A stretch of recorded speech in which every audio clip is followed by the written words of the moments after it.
거대한 콘크리트 숲, 자정을 알리는 시계 바늘이 겹쳐지는 순간 당신을 태운 승강기는 중력을 거스르며 상승합니다. 하루 종일 자본주의의 최전선에서 전투를 치르고 돌아온 당신에게 이 밀폐된 공간의 고요함은 단순한 정적이 아니라 훈장과도 같은 휴식이며 동시에 전원을 끄기 직전의 기계장치가 내는 마지막 웅궁거림과도 같습니다. 도어록의 전자음이 차가운 복도에 울려 퍼지고 어두운 현관에 들어서는 순간 당신의 뇌는 비로소 이성적인 사고를 담당하는 전두엽의 스위치를 내리고 절대적인 무중력 상태로 진입하기를 갈망합니다. 이것은 당신의 죄가 아닙니다.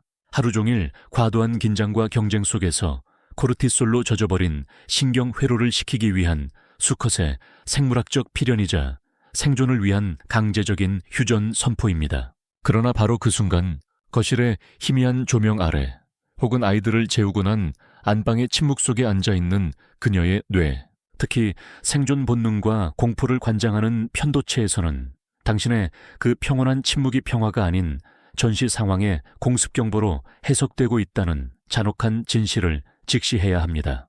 당신이 입을 다물고 감정을 차단하는 그 남성적인 절제의 순간은 그녀에게 있어 단순한 조용함이 아니라 관계의 연결선이 끊어졌다는 적색 신호이자 자신이 이 둥지에서 철저히 고립되었다는 정서적 유기의 명백한 증거로 다가오기 때문입니다. 당신은 아마도 감정을 드러내지 않는 것을 묵직한 바위 같은 미덕이자 남자의 품격이라 믿고 살아왔을 것입니다. 윗세대로부터 그리고 경쟁 사회로부터 당신은 약함을 보이지 말라고, 눈물을 흘리지 말라고, 불필요한 말로 권위를 훼손하지 말라고 훈련받았고 그 가르침을 갑옷처럼 입고 집으로 돌아옵니다. 하지만 그 갑옷은 외부의 적을 막는 데는 유효했을지 몰라도 가장 내밀한 관계에서는 치명적인 차단막이 되어버립니다. 당신이 피곤하다는 이유로 눈을 마주치지 않고 건성으로 고개를 끄덕이거나 씻으러 들어가 버릴 때 그녀의 혈관 속에서는 행복 호르몬인 세로토닌 수치가 급격히 하락하며 불안이라는 이름의 화학적 폭풍이 몰아치기 시작합니다.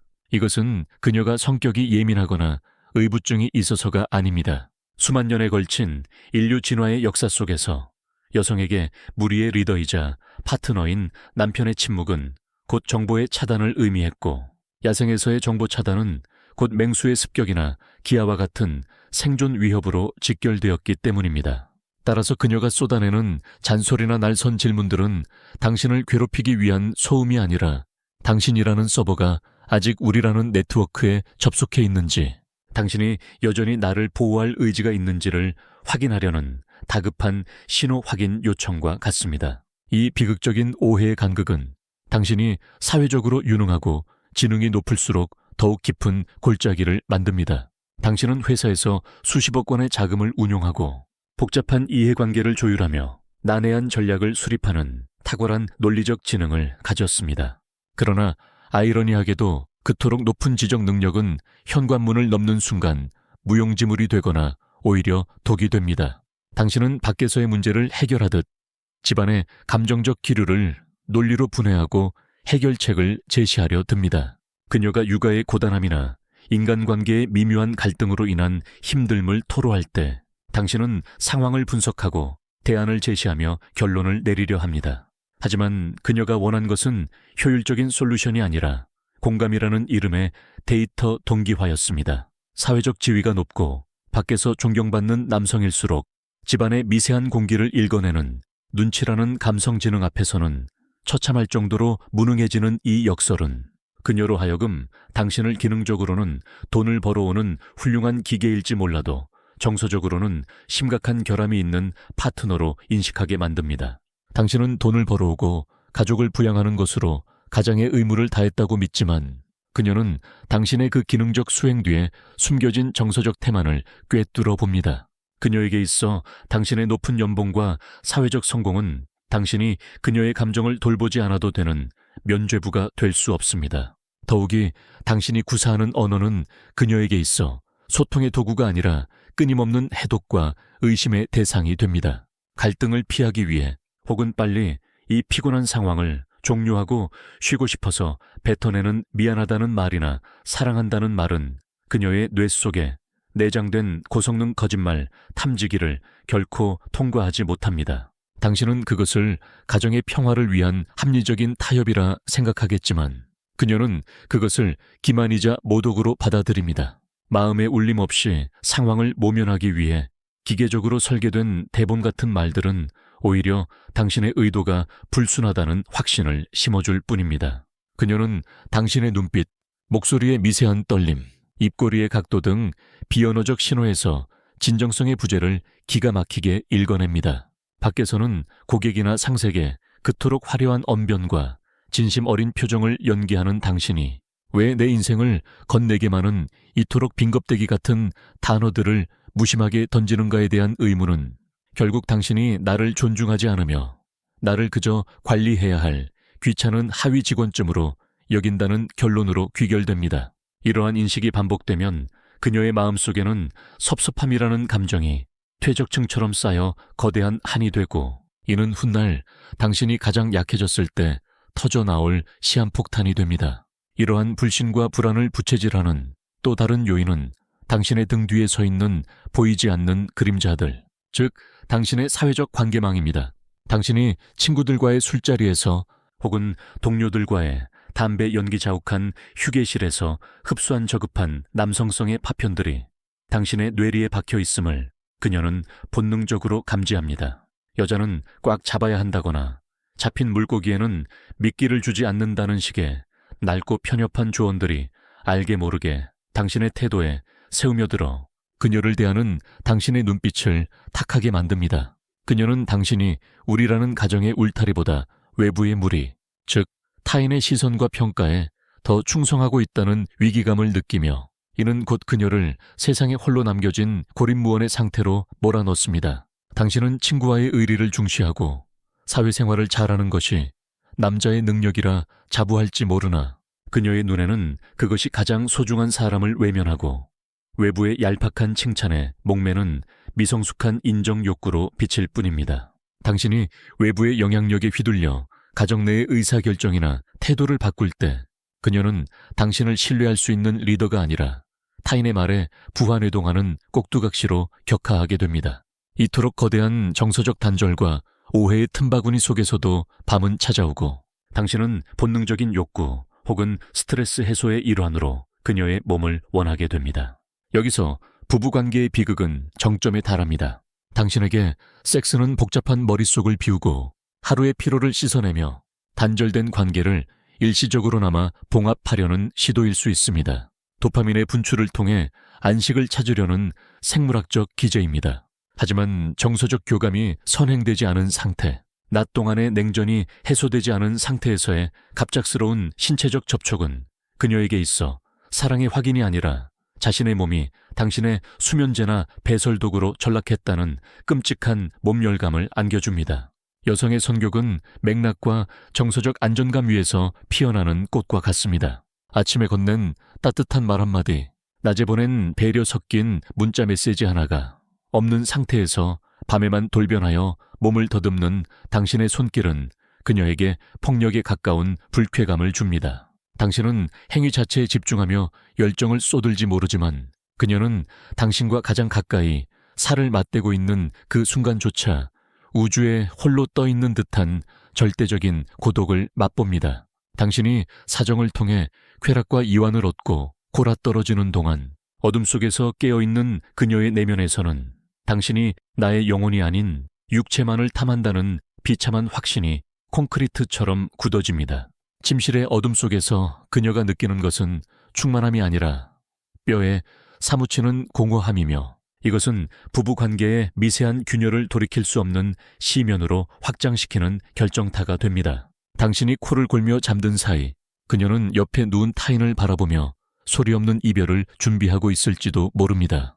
침묵은 금이 아니라 당신과 그녀 사이를 가르는 차가운 칼날이었음을, 그리고 그 칼날을 쥔 것은 다름 아닌 당신의 무지와 무심함이었음을 이제는 깨달아야 합니다. 당신의 침실, 모든 소음이 소거된 이 칠흑 같은 어둠 속에서 유일하게 살아 움직이는 것은 당신의 손끝에서 뿜어져 나오는 창백하고 서늘한 푸른 빛입니다. 당신이 하루의 일과를 마치고 습관적으로 켠 스마트폰 화면에 그 인공적인 불빛은 단순한 조명이 아닙니다. 그것은 당신의 아내에게 있어 부부 사이의 침대를 가로막는 거대한 나부로 된 방사능벽이자 결코 이길 수 없는 수천 명의 젊고 완벽한 경쟁자들이 득실거리는 디지털 콜로세움의 입구와도 같습니다. 당신이 무심코 엄지손가락을 움직여 스크롤을 내리며 소비하는 그 짧디짧은 15초짜리 영상들, 인공지능 알고리즘이 당신의 시선 데이터를 분석하여 가장 매혹적인 각도로 배달해주는 낯선 여성들의 화려하고 보정된 이미지 속에서 당신의 아내는 자신의 존재 가치가 실시간으로 주식시장의 폭락장처럼 곤두박질치는 소리를 듣고 있습니다. 당신에게 그것은 그저 과열된 뇌를 식히기 위한 킬링타임용 눈요기이거나 혹은 별다른 의미 없이 손가락을 움직이는 무해한 습관일지 모릅니다. 그러나 바로 옆에 누워 그 불빛에 비친 당신의 무표정한 혹은 미세하게 입꼬리가 올라간 얼굴을 바라보는 그녀의 뇌, 특히 관계의 안전성을 감지하는 신경회로에서 이것은 디지털 외도라는 명백하고도 잔혹한 증거로 등록됩니다. 육체적인 접촉이 없었다고 해서, 단지 눈으로만 보았다고 해서 이것이 외도가 아니라고 항변하지 마십시오. 진화심리학적인 관점에서 볼 때 여성은 자신의 파트너인 남성이 가진 자원, 그 중에서도 가장 유한하고 귀중한 관심과 시선이라는 자원이 자신이 아닌 다른 암컷들에게 분산되는 것을 생존을 위협하는 치명적인 경고 신호로 간주하도록 설계되어 있습니다. 당신이 화면 속의 타인에게 바치는 그 미세한 도파민과 집중력은 본래 그녀에게 투입되어야 했을 애정의 자원을 횡령하는 행위이며, 그녀는 이 과정에서 자신이 현실의 남편을 가상의 존재들에게 뺏겨버린 패배자라는 비참한 박탈감에 휩싸이게 됩니다. 이 보이지 않는 전쟁터에서 그녀를 가장 두렵게 만들고 숨통을 조여오는 것은 시간이라는 절대적인 변수가 남녀에게 비대칭적으로 작용한다는 잔혹한 현실입니다. 자본주의와 가부장제가 결합된 현대 사회에서 당신의 시간은 포도주와 같아서 사회적으로 성공 가도를 달리고 직급이 오르며 경험이 쌓일수록 당신은 중후한 멋을 갖춘 능력 있는 중년이자 완성된 남성으로 포장됩니다. 당신의 흰머리는 연륜의 상징이 되고 눈가의 주름은 치열하게 살아온 훈장처럼 여겨집니다. 그러나 반대로 여자의 나이 듦에 대해서 세상은, 그리고 어쩌면 당신의 무의식은 매력 자본의 소멸, 즉 가치 하락이라는 냉혹한 감가상각의 잣대를 들이댑니다. 여기서 끔찍한 공포가 싹틉니다. 당신의 사회적 지위가 높아지고 밖에서 만나는 사람들의 수준이 올라갈수록 그녀는 당신이 자신을 추월해버릴 것이라는, 그리하여 결국 자신이 당신의 성공에 걸맞지 않는 낡고 초라한 액세서리처럼 취급받게 될 것이라는 불안에 시달립니다. 당신은 더 넓은 세상에서 경제와 정치를 논하고 세련된 비즈니스 대화를 나누는데 자신은 집안일과 육아, 그리고 동네 마트의 할인 정보 따위에 매몰되어 지적으로나 사회적으로 도태되고 있다는 자괴감은 그녀를 극도로 예민하게 만듭니다. 당신이 동창회나 회식 자리에서 돌아와 밖에서의 무용담을 늘어놓을 때 그녀가 유독 시큰둥하거나 날카롭게 반응하며 당신의 말을 끊는 것은 단순한 질투가 아닙니다.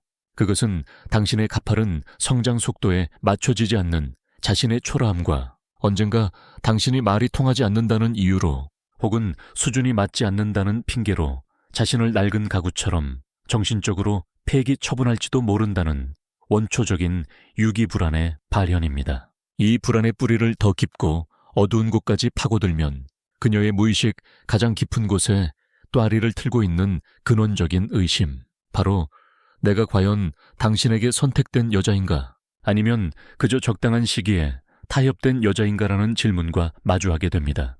결혼 생활이 권태로워지고 당신의 눈빛에서 신혼 초에 그 열정이 사라질 때마다 그녀는 상상 속의 유령과 싸움을 벌입니다. 바로 당신의 과거 속에 존재하는 전 애인들, 혹은 당신이 그때 가질 수도 있었던 더 나은 선택지들이라는 망령입니다.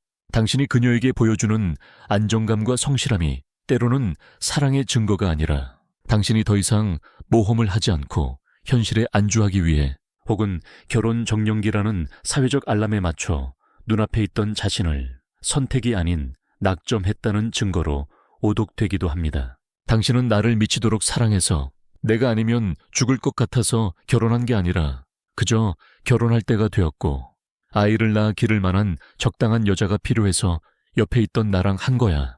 이 비수 같은 생각은 그녀의 자존감을 갉아먹는 흰개미 때와 같습니다.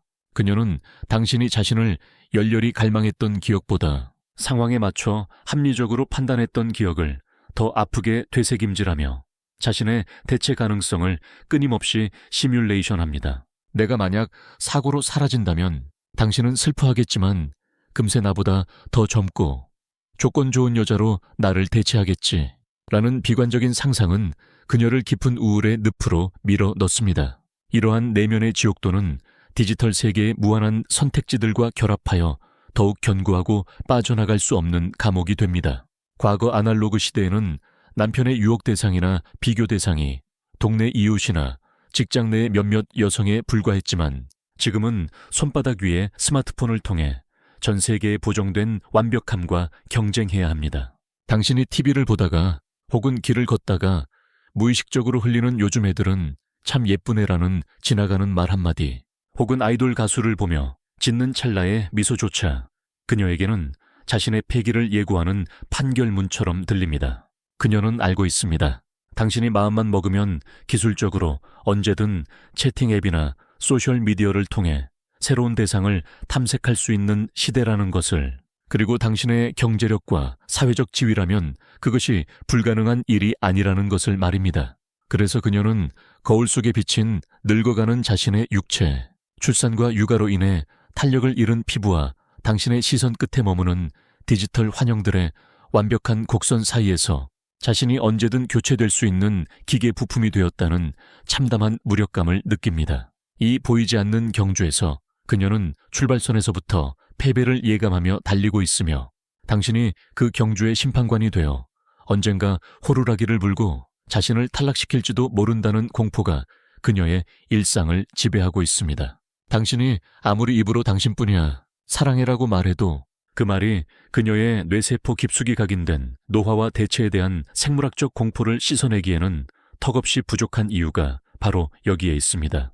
그녀가 바라는 것은 단순한 칭찬이나 영혼 없는 위로가 아닙니다. 수많은 디지털 선택지들과 젊음이라는 압도적인 가치를 물리치고서라도 오직 나의 역사와 나의 영혼만이 당신에게 유효하다는, 당신이 나를 단순한 여자가 아닌 대체 불가능한 인생의 동반자로 여기고 있다는 거의 종교적인 수준의 확신과 숭배만이 이 공포를 잠재울 수 있는 유일한 해독제입니다. 그러나 당신은 오늘도 침묵 속에 스마트폰을 켜고 그녀는 그 푸른 빛 속에서 서서히 질식해가며 자신이 당신의 인생에서 주연 배우가 아닌 언젠가 교체될 엑스트라일지도 모른다는 비극적인 시나리오를 쓰고 있습니다. 새벽의 푸른 기운이 거실의 커튼 틈새를 비집고 들어와 어둠을 밀어내는 시각, 당신이 무거운 눈꺼풀을 비비며 출근을 준비하는 그 순간부터 그녀의 전쟁은 다시 시작됩니다.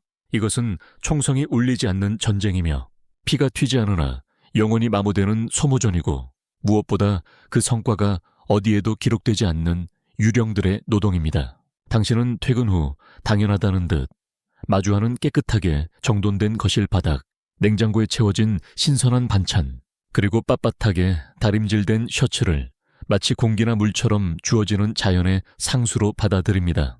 하지만 물리학의 법칙, 특히 열역학 제2법칙에 따르면 자연 상태의 모든 사물은 시간이 지날수록 무질서도, 즉 엔트로피가 증가하는 방향으로 흐르게 되어 있습니다. 놔두면 먼지가 쌓이고 음식은 부패하며 옷가지는 흐트러지는 것이 우주의 섭리입니다. 따라서 집안이 평온하고 청결하게 유지되고 있다는 사실은 저절로 일어난 기적이 아니라 누군가가 끊임없이 자신의 생명 에너지를 갈아 넣어 그 거대한 자연의 법칙과 싸워 이겨낸 투쟁의 결과라는 뜻입니다. 그녀가 두려워하는 것은 이 보이지 않는 노동의 가치가 당신의 인식 속에서 영으로 수렴하는 것입니다. 당신이 무심코 던지는 집에서 하루 종일 뭐 했어? 라는 질문은 단순히 궁금해서 묻는 안부가 아니라 그녀의 지난 12시간을 송두리째 부정하고 그녀의 존재 가치를 말살시키는 가장 치명적인 반가수해입니다. 그녀에게 집안일은 끝이 없는 시지푸스의 형벌과 같아서 오늘 치운 먼지는 내일 다시 쌓이고 방금 씻은 그릇은 저녁이면 다시 개수대에 처박힙니다. 성취감은 없고 피로감만 누적되는 이 쳇바퀴 같은 노동 속에서 그녀는 자신이 이 거대한 가정이라는 주식회사의 무보수 청소부이자 관리인으로 전락했다는 몸열감을 느끼며 당신이 자신의 이 처절한 방어전을 사랑이 아닌 당연한 의무로 격하할 때 자신의 존재 기반 자체가 흔들리는 공포를 경험합니다. 이러한 노동의 굴레와 반복되는 일상 속에서 그녀는 화장대 거울을 볼 때마다 낯선 타인을 마주하는 공포에 시달립니다. 결혼 전 자신의 이름 석자로 불리며 커리어를 쌓고 꾸미기를 좋아하며 세상의 주인공으로 빛나던 한 여성은 온데간데 없고 그 자리에는 누구의 엄마 혹은 누구의 아내라는 지극히 기능적인 타이틀만 남은 채 푸석해진 얼굴의 중년 여성이 서 있습니다. 이것은 단순한 사회적 역할의 변화가 아니라 근원적인 정체성의 상실이자 자아의 죽음입니다. 임신과 출산, 그리고 육아라는 생물학적 격변을 겪으면서 그녀의 뇌와 호르몬은 모성이라는 강력한 프로그램을 강제 설치당합니다. 그녀는 아이를 위해 자신의 욕망과 꿈, 심지어는 여성으로서의 성적인 매력까지도 거세해야 한다는 사회적 압박과 내면의 본능 사이에서 끊임없이 분열됩니다. 당신이 회사에서 김 부장이나 이 이사로 불리며 사회적 자아를 확장하고 승승장구할 때 그녀는 사회적 네트워크에서 단절되어 집이라는 고립된 섬에 유배된 죄수가 되어갑니다. 그녀가 가끔 이유를 알 수 없는 히스테리에 가까운 감정 폭발을 일으키거나 뜬금없이 옛날 사진을 보며 우울해하는 것은 엄마라는 거대한 역할에 완전히 잡아먹히지 않으려는 아직 내 안에 여자라는 자아가 살아있음을 확인받고 싶은 처절한 몸부림입니다. 그러나 당신은 그 신호를 엄마가 왜 저래? 혹은 갱년기인가라는 차가운 시선으로 묵살함으로써 그녀를 더욱 깊은 상실감과 고독의 늪으로 밀어 넣습니다. 그녀는 당신이 사랑했던 그 여자가 서서히 지워지고 있다는 사실을 당신이 방관하고 있다는 점에 절망합니다. 이 정체성의 위기는 자본주의 사회의 냉혹한 논리인 경제적 딜레마와 맞물려 더욱 복잡하고 비참한 양상을 띱니다. 현대사회에서 돈은 곧 권력이며 자유이고 발언권입니다. 그녀가 전업주부라면 그녀는 당신이 벌어오는 돈을 쓸 때마다 미세한 죄책감과 눈치를 봐야 하는 재정적 종속의 공포에 시달립니다. 자신의 커피 한 잔, 옷 한 벌을 사는 것조차 자기 검열을 거쳐야 하는 그 비참함은 그녀의 자존감을 바닥까지 끌어내립니다. 당신이 내가 벌어오는 돈으로 편하게 살면서라는 뉘앙스를 풍기는 순간 그녀는 자신이 가정을 함께 꾸리는 파트너가 아니라 당신에게 기생하는 짐짝 취급을 받는다고 느낍니다. 반대로 그녀가 일을 하는 맞벌이라 할지라도 공포는 사라지지 않습니다. 그녀는 일터에서의 무한 경쟁과 가정 내의 돌봄 노동이라는 이중고에 시달리며 아이에게 온전한 시간을 쏟지 못한다는 죄책감과 회사에서 밀려날지 모른다는 불안감 사이에서 위태로운 줄타기를 합니다. 돈을 벌어도 죄인, 벌지 않아도 죄인이 되는 이 모순적인 구조 속에서 그녀는 자신이 언제든 대체 가능한 객체이거나 가계 경제에 부담스러운 비용 요인일지 모른다는 불안에 떨고 있습니다. 더욱이 한국 사회의 가정은 단지 부부와 아이만의 독립된 공간이 아닙니다. 복잡하게 얽힌 양가 부모님과의 관계, 시댁과의 미묘한 갈등과 의무, 그리고 아이들의 입시 경쟁이라는 특유의 고압적인 환경은 그녀를 가정의 혼돈 관리자라는 극한 직업으로 내몰고 있습니다.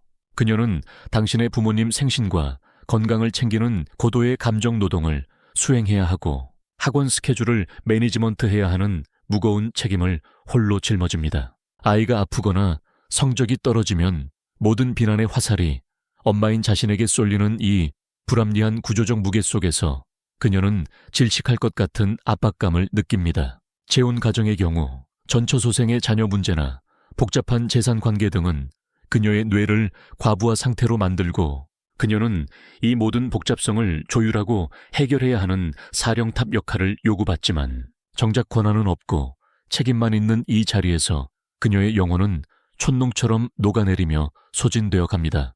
그러나 이 모든 공포를 압도하는 그녀의 무의식 가장 밑바닥에 깔린 거대하고 본능적인 공포가 마지막으로 남아 있습니다. 그것은 역설적이게도 당신 바로 남편의 무너짐에 대한 공포입니다.